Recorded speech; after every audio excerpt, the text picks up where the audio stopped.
Hello out there, and welcome to another episode of 2 Minute Emergency. I am your host, Dr. Leslie, board certified emergency physician, best-selling author, international speaker, and professional photographer. And I bring you these tips to help keep you out of the emergency department. I want to keep you healthy and safe. Now, I hope that you can hear me well because I am outside today because I decided this was a good place to talk about my topic today. Actually, I'm going to put in my ear pods here and see if that helps out as well. So, hopefully that helps. The topic today is Alzheimer's disease.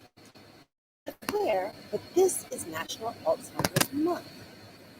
And Alzheimer's affects so many people.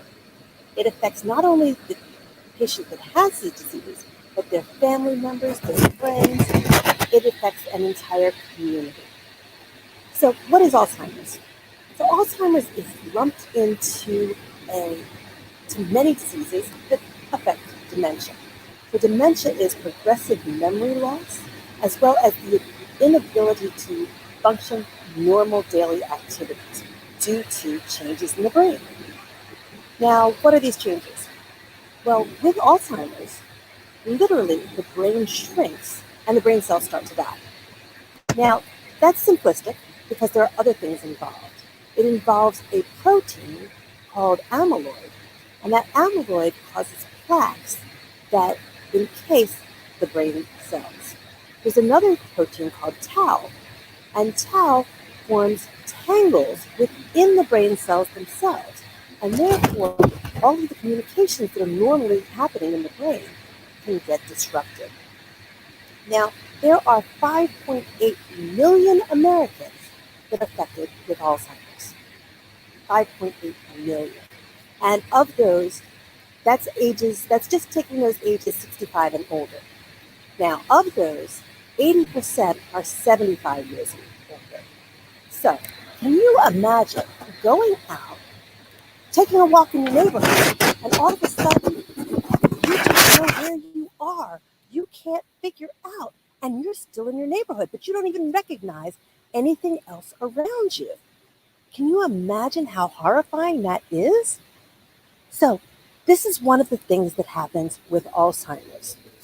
Not only is it starting out with forgetfulness, so we think of not being able to find your keys, and then it progresses to putting things in odd places where they shouldn't be.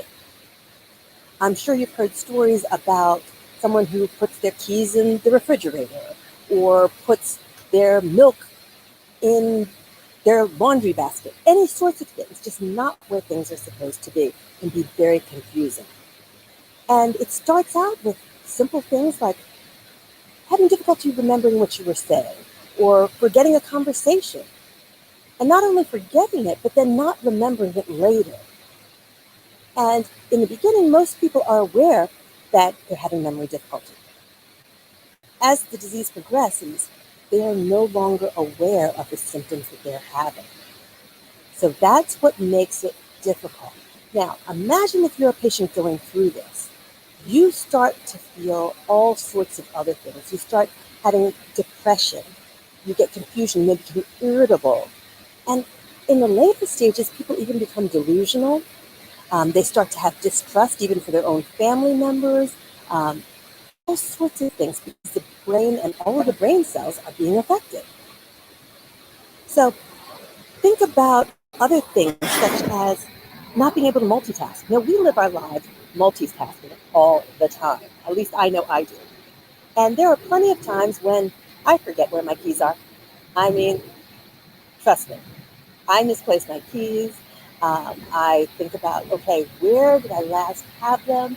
What about that paper that I wrote that note on? Which sticky note? Because, got a ton of sticky notes. Where did I put it? That is more related to the stress of our daily lives and how we can basically put too much on our brains sometimes, and we just have to take time out to relax and recover. Now, with Alzheimer's, there is no recovery. That's the difficulty. So there is some things that can be done. So there are a couple of medications. One of the medications or types of medications is a cholinesterase inhibitor.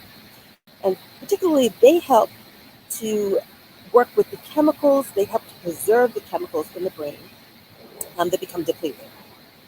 There's a second one, and I'm reading this, is memantine, and that works on other brain cells to communicate, and it slows the progression of Alzheimer's. But here's some interesting news. In June of this year, 2021, there is a medication that was approved by the FDA, and this medication is called Aduhelm, and this is for the treatment of Alzheimer's, and it works on the causes of Alzheimer's, which I mentioned before. It targets and removes the amyloid protein plaques in the brain. So I am so excited to see what this potentially brings. Hi, Rose. I see. Yes, I agree with you. Alzheimer's is an ugly, horrible thief. It steals love, life, and time.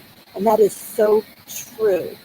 I was fortunate my parents did not have Alzheimer's, but my grandfather did. And although he passed when I was in about third grade, I honestly have no recollection of any conversations with him. I mean, of course, you greeted him when you went in the house, but there was never any interaction with him. And so that's something that I missed out on, getting to know my grandfather, because he suffered from severe Alzheimer's dementia. Another thing is that we need to think about how we take care of Alzheimer's patients. So first of all, if you think you have a family member that might be suffering from Alzheimer's, you need to seek medical attention so they can be diagnosed. Obviously, diagnosis is first to get them on medications to at least help slow the progress if they've already been diagnosed. Now, what else? We need to make sure that we create a safe environment for Alzheimer's patients. So a couple things to do around the house. Make sure you have consistency. That is going to be key. And with that consistency, put things back in the same places. So the keys may go on a little hook by the door. The cell phone, when it's not in the hand, it goes on a charger. Simple things like that help people, even if they don't remember, it becomes rote behavior. So that can be helpful. Other things you want to do is you want to be careful to safeguard medications, because one thing that brings people into the emergency department is when they take their medications and then forget they took them and take them again. So overdoses can happen so easily if that's not watched closely. Other things are cell phones. So cell phones are with all of us. And one of the things you can do is, if you have an Alzheimer's patient or somebody even in the early stages, as long as they have their cell phone with them, there are devices or apps you can use that will help to locate them. So that can be a tremendous, tremendous help.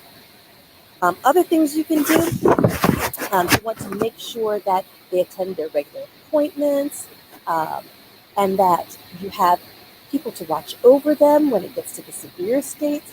All of these things are brought together so the family can work together. And there are many outreach programs for not only Alzheimer's patients, but also for those family members. So I do encourage you to check out the National Alzheimer's Association.